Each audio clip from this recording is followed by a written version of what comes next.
A paz do Senhor, meus queridos. Estamos de volta mais uma vez em nosso canal Ensinador Cristão. Quero convidar você para dar o seu like e se você ainda não é inscrito em nosso canal, inscreva-se. Ative também o sininho de notificações para receber os nossos vídeos e as nossas dinâmicas a cada semana, tá certo?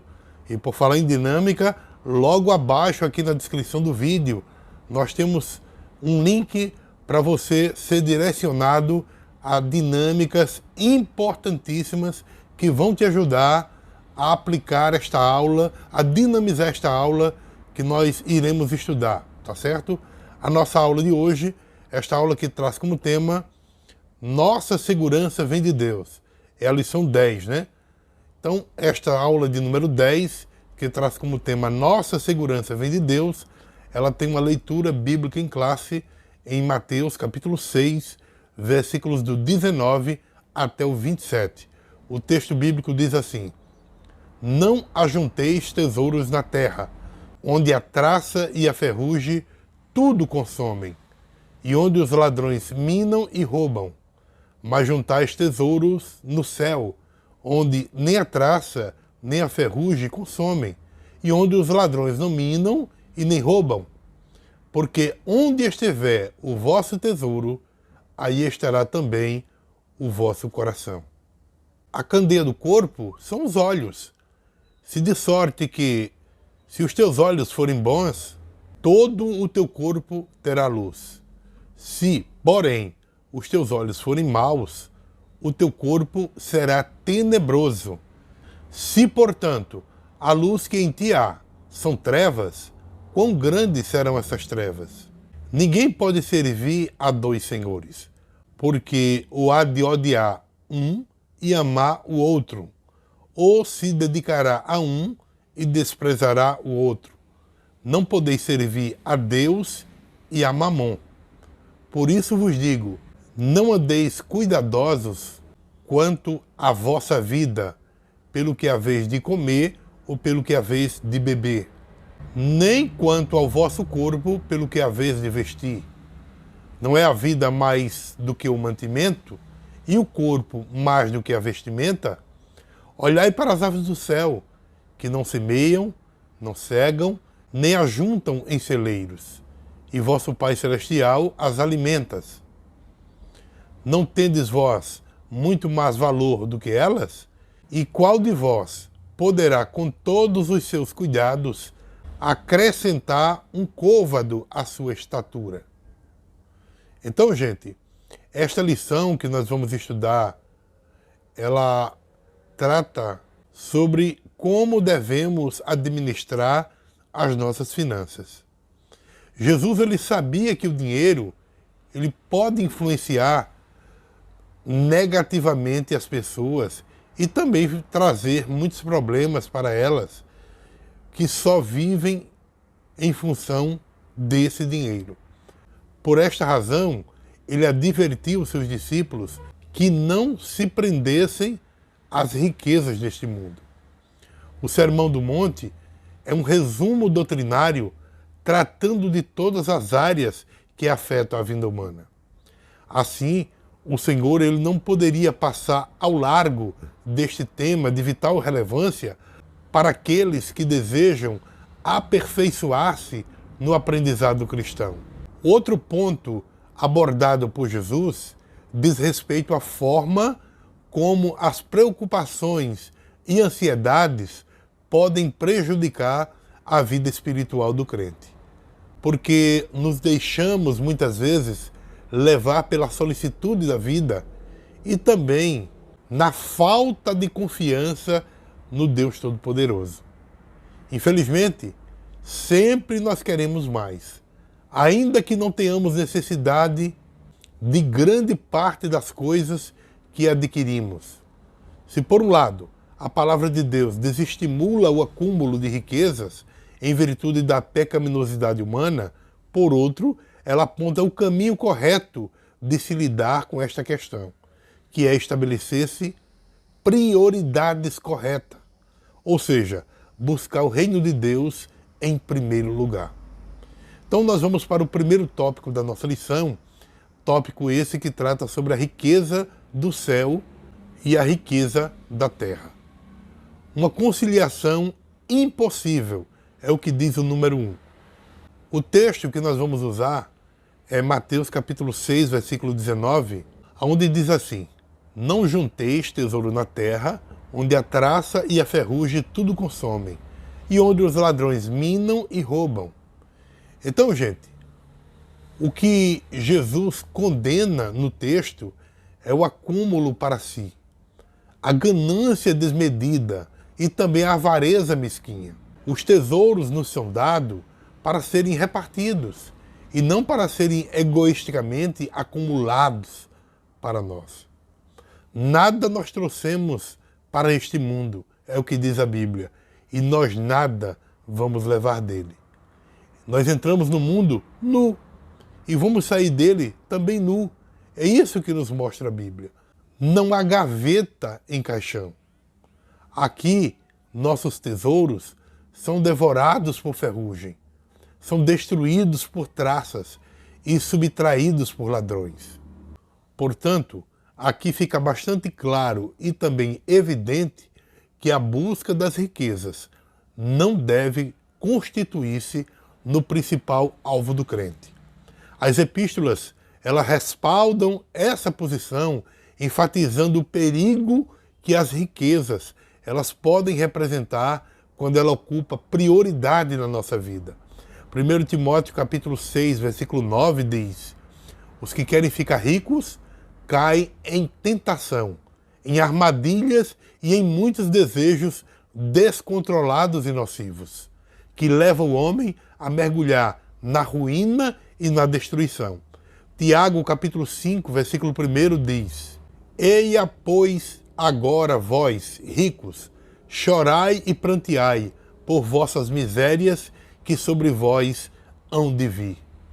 Então, os primeiros 3 versículos, eles trazem à baila uma questão crucial, tanto na antiguidade, para os judeus, lógico, né, cuja posse material tinha relação direta com a bênção de Deus, e muito mais nos dias atuais, em que se faz apologia, principalmente uma apologia desmedida quanto à questão da riqueza, como se esta fosse um sinal incontestável da aprovação e da bênção de Deus.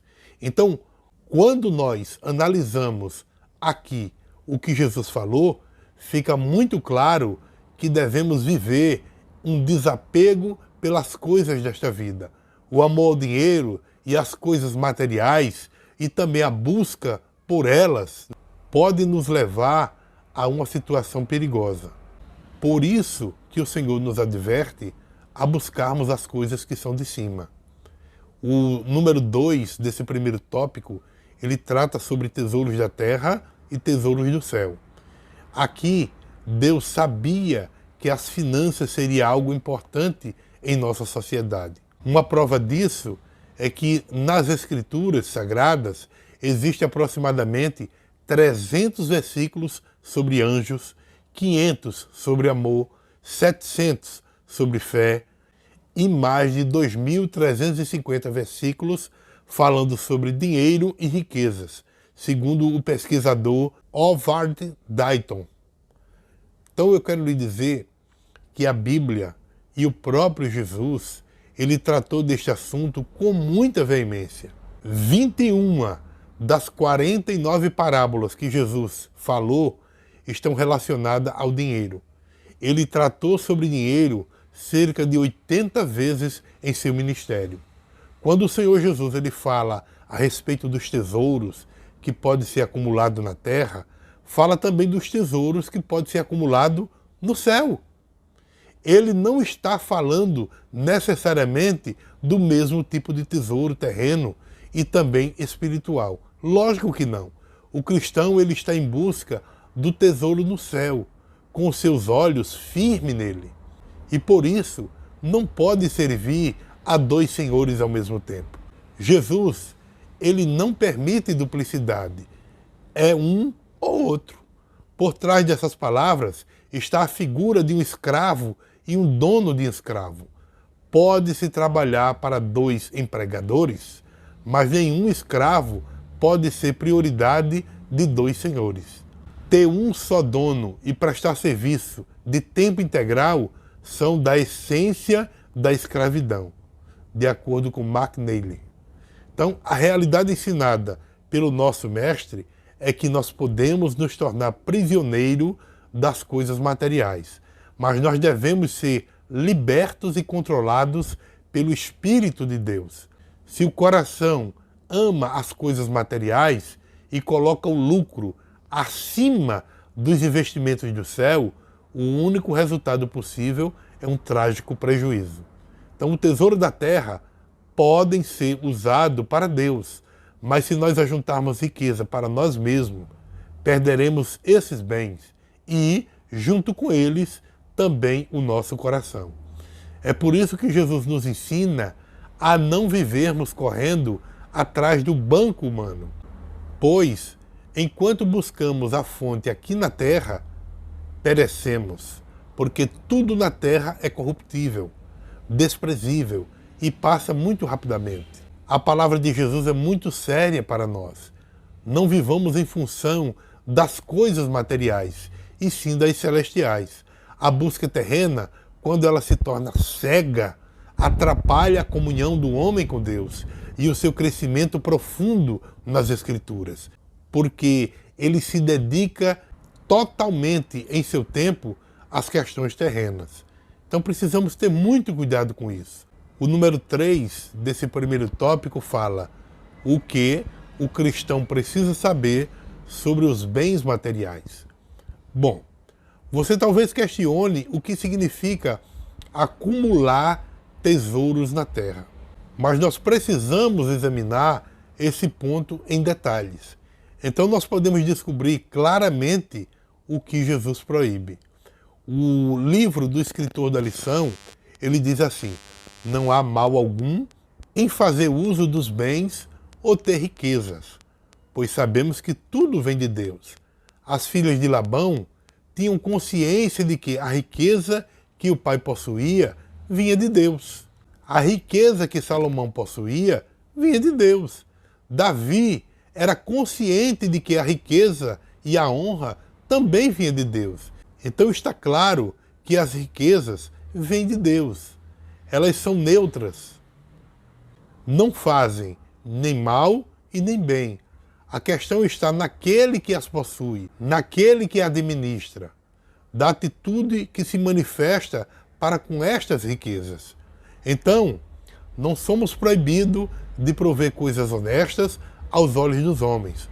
Também não somos proibidos de obter o dinheiro com que pagar os nossos débitos de forma justa quando eles são cobrados. Longe disso. Deus nos ensina a não devermos nada a ninguém. Não somos proibidos de prover aquilo que é necessário para o nosso corpo e para a nossa família. Isso também é nossa obrigação. Até os princípios de moralidade pagã exigem isso. Cada homem ele deve prover as necessidades básicas da vida para a sua família. Por fim, Jesus não nos proíbe de acumular o necessário para tocar nossos negócios seculares. Nós podemos, de tempo em tempo, juntar o dinheiro necessário para administrar os nossos negócios na medida e no grau necessário. Agora, podemos ver claramente, a menos que não estejamos dispostos a ver, o que realmente é proibido para cada um de nós. É a intenção de obter riqueza que vai além do que as que pretende termos dentro do nosso propósito precedente. Então, o esforço por uma medida maior de riqueza, um aumento maior de dinheiro do que exige esses fins, isso sim é prejudicial. Então, o acúmulo de qualquer coisa além disso é algo expressamente proibido pelo Senhor Jesus. Então, este é o verdadeiro significado das palavras de Cristo Jesus. Espero que você faça do dinheiro algo que seja necessário para a sua vida e não como um ídolo, que é o que vamos ver agora no segundo tópico da lição. Então, como eu havia dito, gente, o segundo tópico da lição fala sobre a idolatria ao dinheiro. E o número 1 já começa falando sobre o coração no lugar certo. E aí temos Mateus capítulo 6, versículo 21, do texto da nossa lição, que diz: porque onde estiver o vosso tesouro, aí estará também o vosso coração. Isso aqui é um desafio para nós. Aonde está o nosso tesouro? Jesus está dizendo que aonde estiver o seu tesouro, é onde vai estar o seu coração. Se você busca dinheiro de forma tão incessante, a ponto de muitas vezes perder até a sua paz, perder até a sua tranquilidade, é sinal do que o seu coração está voltado para o dinheiro e não para Deus. Então, quando o coração está no lugar certo, que é Deus, não haverá problema com o dinheiro. Não somente com o dinheiro, mas com bens e outras coisas materiais. O nosso coração, ele não pode estar apegado às coisas deste mundo. A nossa esperança, a nossa confiança, ela deve estar em Jesus. É por isso que nós precisamos, primeiro, ter a prioridade correta. Como dissemos anteriormente, em nenhum momento da Bíblia é respaldado a ideia de que é pecado possuir riqueza ou possuir dinheiro, desde que esse dinheiro, essa riqueza, seja fruto do nosso trabalho honesto. Até mesmo porque, como pode ser visto na própria lição, nas páginas das Escrituras também, né, é registrado que vários homens de Deus foram pessoas prósperas. A prosperidade e não o apego aos bens materiais pode ser o resultado de alguém que administra bem os recursos que Deus coloca à sua disposição, que Deus coloca nas suas mãos. É o exercício legítimo da mordomia cristã. A própria história eclesiástica moderna aponta vários homens que souberam empregar os seus bens para a glória de Deus. O número 2, ele fala sobre ter domínio próprio. Quando nós permitimos que o Espírito Santo exerça domínio sobre as nossas vidas, de maneira que essa qualidade seja o nosso preferencial permanente, os bens materiais nunca vão ter controle sobre os nossos atos, mas eles serão uma bênção para a expansão do reino de Deus aqui na Terra. Então que você e também os seus alunos, né, eles entendam que a contraposição ou a antítese entre os dois lugares de acúmulo, que é o céu e a terra. Então, isso pode se dar no coração do ser humano, de acordo com o versículo 21. Então, se o nosso tesouro estiver nas coisas transitórias e também efêmeras desta vida, nós estaremos então perdidos, pois elas podem perecer facilmente, fazendo com que nós percamos a nossa esperança.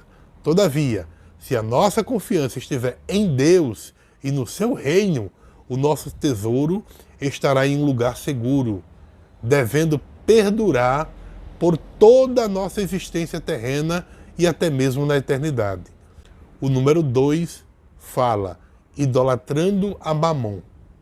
Interessante esse termo, né, Mamon, porque quando eu fui dar uma estudada, quando eu fui dar uma lida sobre isso, eu entendi que havia uma lenda onde muitos na antiguidade acreditavam que Mamon ele havia caído do céu quando ele convenceu Lúcifer de que eles deveriam usar a riqueza do inferno para controlar o universo.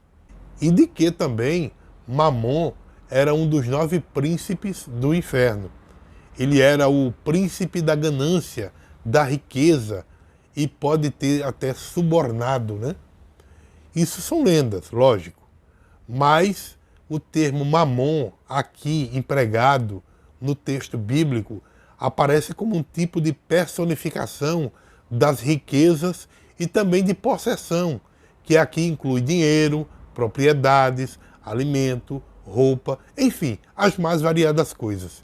Então, essas riquezas, elas são apresentadas como um senhor, a quem alguém pode servir e alguém também pode amar. E desta forma, ele pode comprometer o coração e o serviço de quem as possui. Então precisamos compreender que não se pode servir a ambos, ou seja, a Deus e as riquezas, termo aqui usado mamon.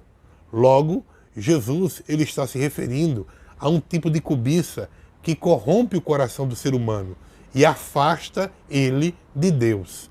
Então, esse senhor, ele é carrasco. Que senhor é esse?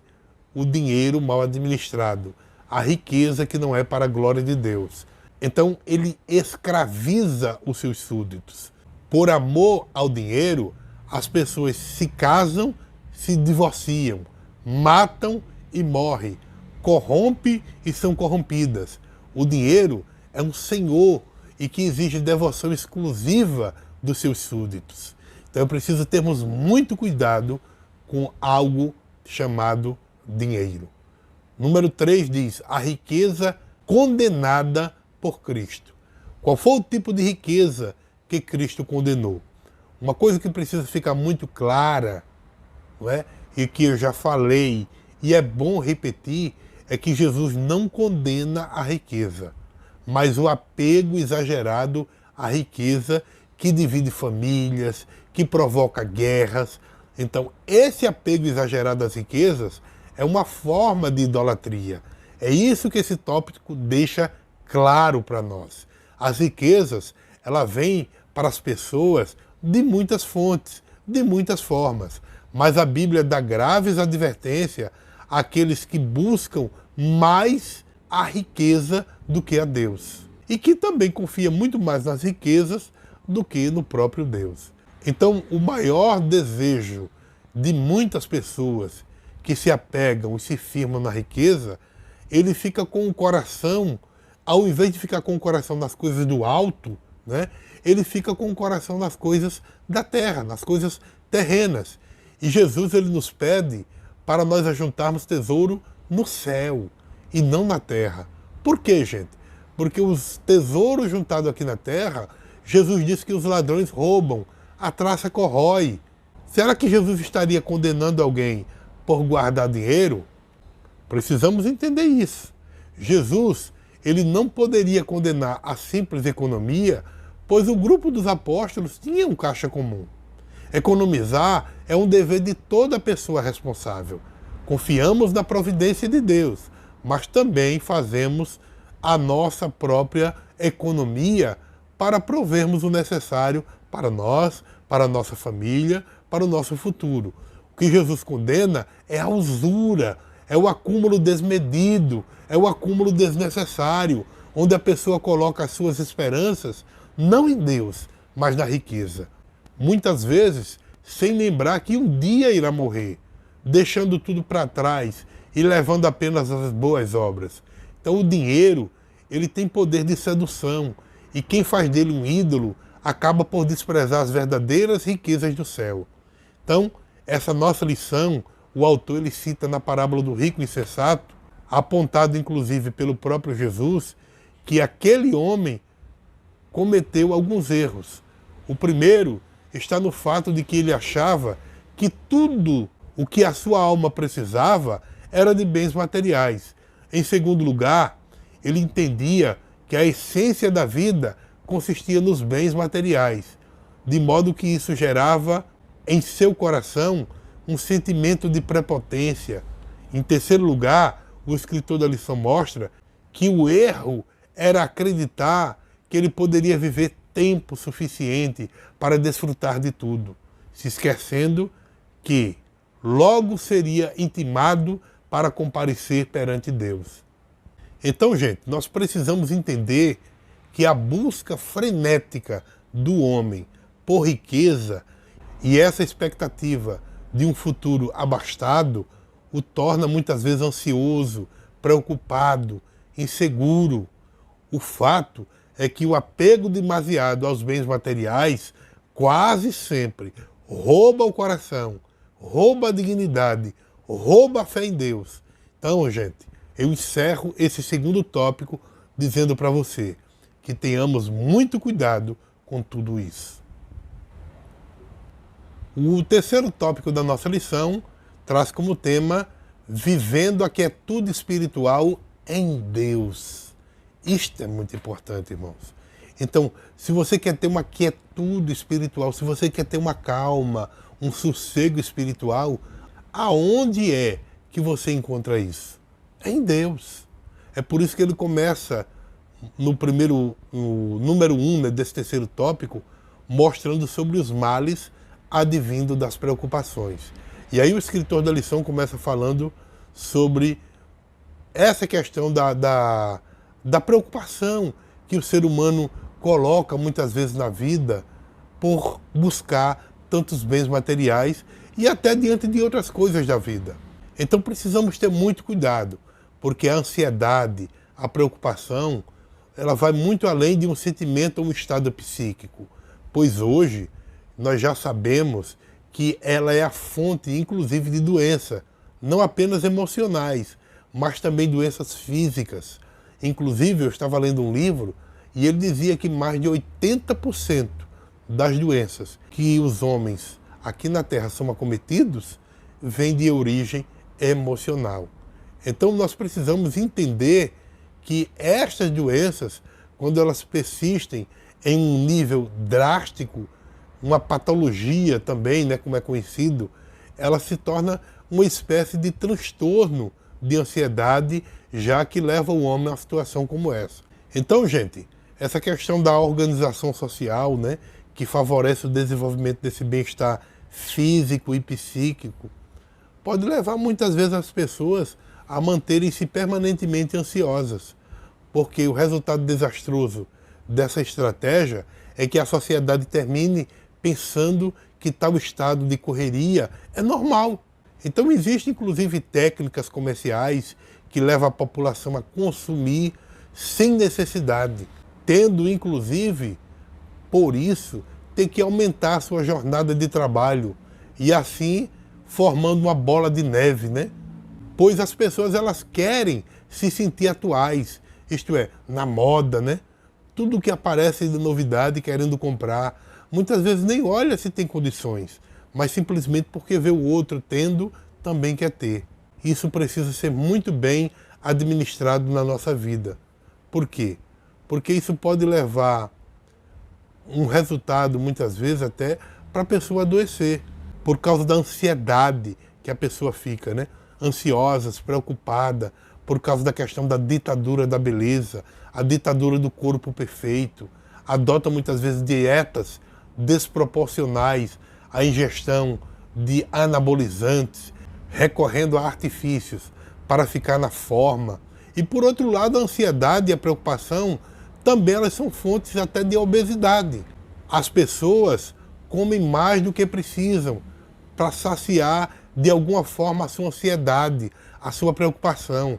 O fato é que tanto a ansiedade como a preocupação predispõem o ser humano a uma fácil dominação. Então, alguns pesquisadores inclusive dizem que não é recomendável ir ao mercado quando se está com fome, pois a pessoa acaba comprando mais do que o que precisa. Enfim, todos os aspectos da ansiedade, da preocupação, são coisas nocivas ao ser humano. O número 2, né, fala sobre vivendo sem inquietação. Como é que o ser humano pode viver sem inquietação? Jesus, ele mostra, né, nessa questão dizendo, não andeis ansioso. Por quê? Porque a ansiedade, ela já é considerada hoje, inclusive, o mal do século XXI. Até mesmo adolescentes estão vivendo em um nível de ansiedade muito alto. Porque a mente das pessoas, na era virtual, é massivamente atacada pelas coisas da vida, do corpo e da alma. O que é a vida? A vida é muito mais do que o nosso corpo e também das nossas necessidades. O ensino de Jesus, ele tem por objetivo abrir os nossos corações para nós termos perspectivas corretas deste mundo, né? De como nós devemos agir enquanto nós vivemos neste mundo, dando a cada coisa o seu devido valor e o devido lugar. Então, ao contrário disso, O apelo do mundo é que a vida gira em torno dos nossos desejos de comida, de bebida, de vestimenta, de viagens, de carro, de casa.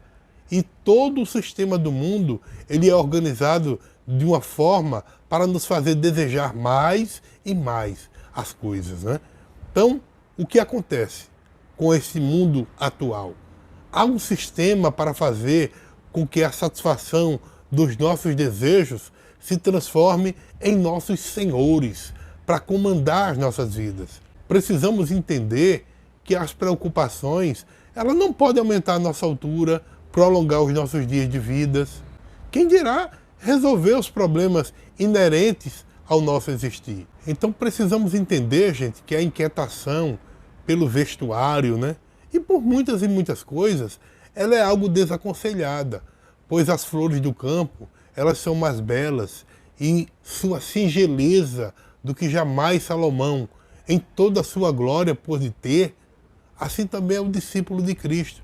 Ele está a serviço do Mestre e não deve estar ansioso por nada deste mundo. Quando Jesus apresenta os lírios do campo, né, os passarinhos, está mostrando que o Deus do céu se preocupa conosco, tem um zelo por cada um de nós. Então o Criador, ele sabe das nossas necessidades, ele sabe de nós como seres humanos.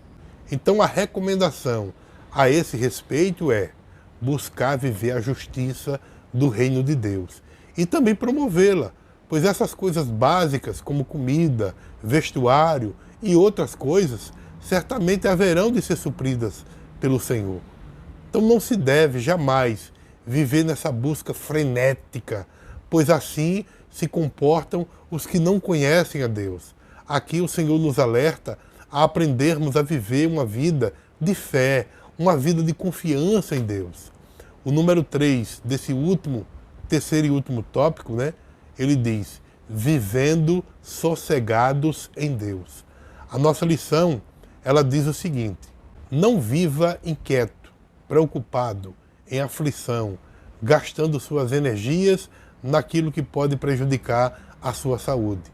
Devemos viver sossegados e quietos, confiando no Todo-Poderoso, pois não podemos modificar ou acrescentar nada com as nossas preocupações. Então o que é que eu devo fazer? Talvez você pergunte. Veja o que é que diz o Salmo 37, versículo 5. Entrega o teu caminho ao Senhor, confia nele e ele tudo fará. 1 de Pedro 5 e 7.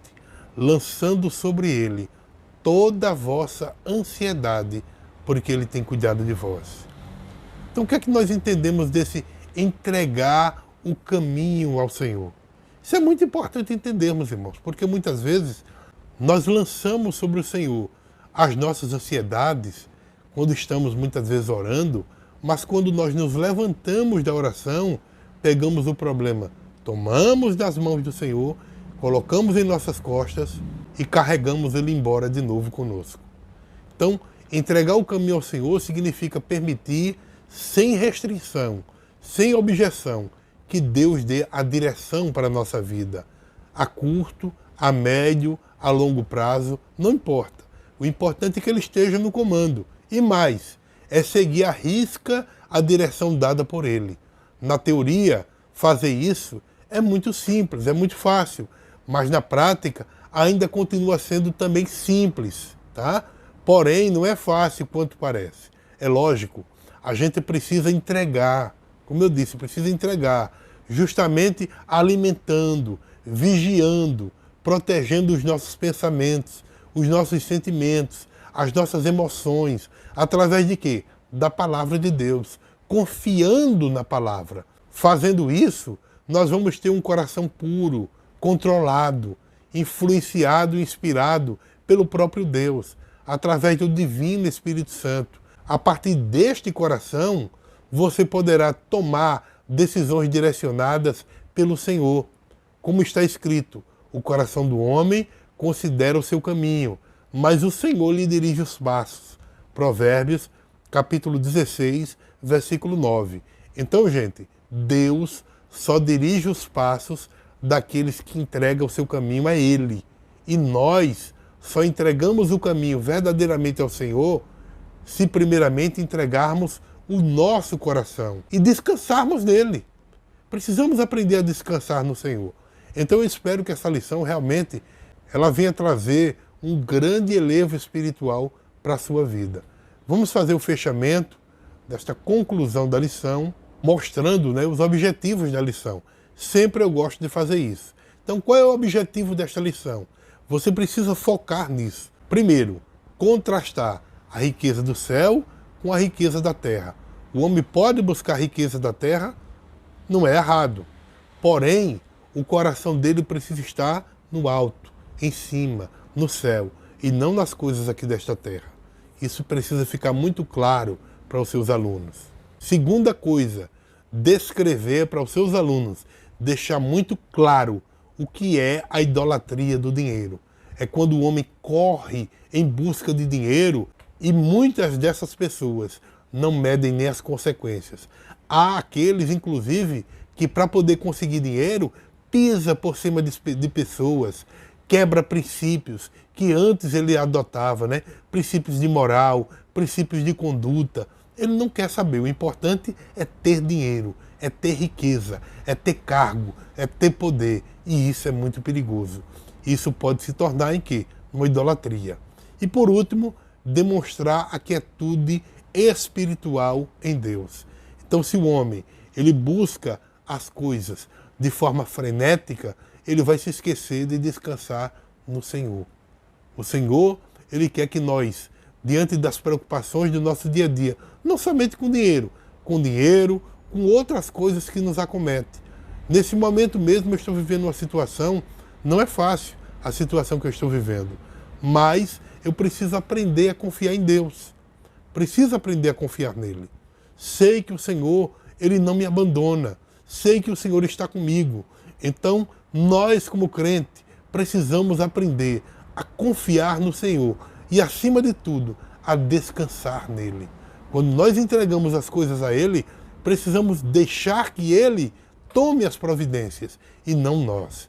Que Deus te abençoe e eu espero que essa lição traga elevo espiritual para a sua vida e para a vida dos seus alunos.